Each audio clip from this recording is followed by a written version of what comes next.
Sex. How's it going, boys? My name is LC and welcome back to a brand new quick review.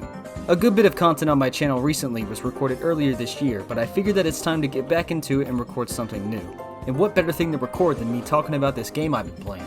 In the 5 months since the Switch 2's launch, I've been going back and visiting some Switch titles that I've missed out on over the years, and this is one I've been playing that I wanted to talk about.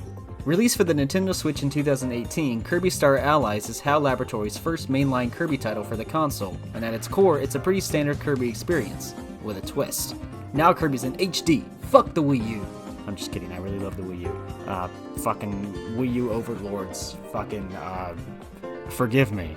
When you really play the game though, you'll find out pretty shortly that you're able to befriend enemies, add them to your team, and play co-op with a seemingly endless amount of ability and moveset possibilities. This makes for a super fun experience for both single player and multiplayer sessions.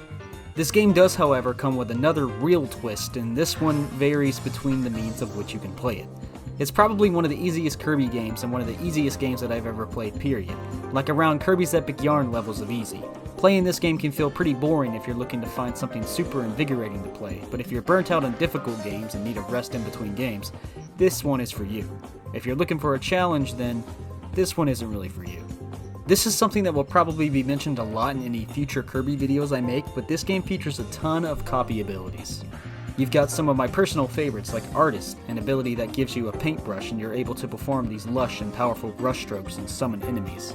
ESP making its return from Planet Robobot, an ability that grants Kirby telekinetic abilities and kinda reminds me of part of Ness's moveset in the Super Smash Bros. Games. Beam, an ability that gives you an electric sparking whip and allows for incredible range and really flashy combat. And Yo-Yo, originally a superstar ability, pretty much does what it says. It gives you a yo-yo and it's fucking awesome. God, I wish this ability would return from Forgotten Land. Bro, that would have been so sick! Then you have the rest of them, which are all pretty mostly solid abilities in their own right, aside from maybe Sleep. Beetle, Bomb, Cleaning, Cook, Crash, Cutter, Festival, Fighter, Fire, Hammer, Ice, Mike, Ninja, Parasol, Plasma, fucking Sleep, Spider, Staff, Stone, Suplex, Sword, Water, Whip, and Wing. That's right, I don't know if you are counting, but there are a whopping number of 28 copy abilities in this game. That is the most standard copy abilities a title in the series has ever had. And another cool feature that brings things together multiplayer-wise is the fusion abilities. You can fuse two abilities together to make a new ability, or do a crazy special move that fills up the whole screen.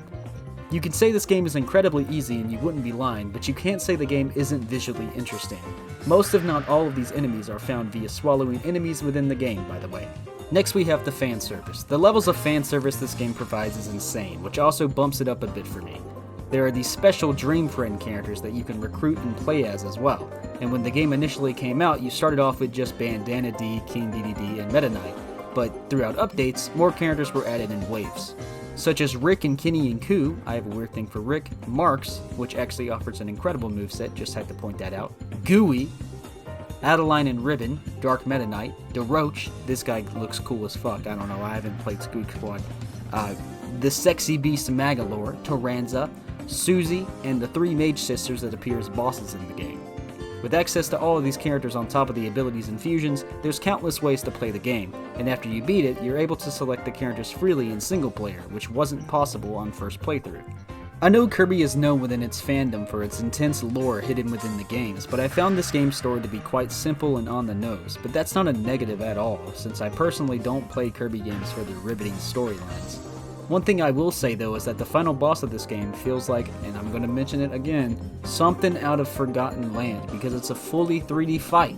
Super cool, as at the time I'm pretty sure the only time Kirby had been fully 3D in any capacity was in the city trial mode of Kirby Air Ride, which don't even get me started on that fucking heaven on earth game. And that final boss is definitely one of the best I've experienced in recent memory. The way everything escalates makes for a pretty eventful experience at the end.